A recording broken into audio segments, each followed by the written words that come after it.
Hi all. అస్సలు నిన్న episode చూడాలి.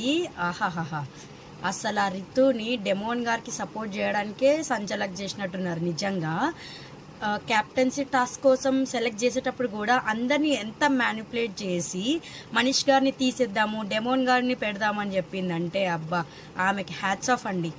అండ్ ఇంకొకటి టాస్క్ వచ్చే వరకు వీళ్ళ గోల చూడాలి. ప్రియా ఇంకా శ్రీజ చిల్లర అంటే చిల్లర. అసలు ఇరిటేషన్ వచ్చింది వాళ్ళిద్దరిని చూసి.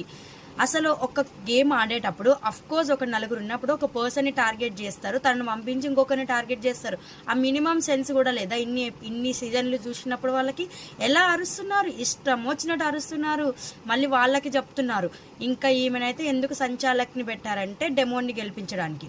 అక్కడ ఆమె స్టాప్ అన్నప్పుడు స్టాప్ అనాలనిపించింది. డెమోన్ దగ్గరికి వెళ్ళినప్పుడు వాళ్ళు కలర్ పూసేటప్పుడు ఆమె ఆగండి ఆగండి అని చెప్తుంది. అబ్జర్వ్ చేశారో లేదో మీరు అందరూ.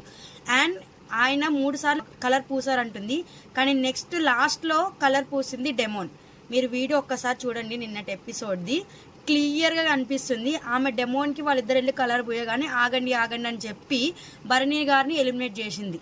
ఆహా, ఏం గేమ్ ఆడిందండి. డెమోన్ గారిని రితు కావాలనే కెప్టెన్సీ చేయడానికే వాళ్ళని బయటకు పంపించేసింది మన భరణి గారిని.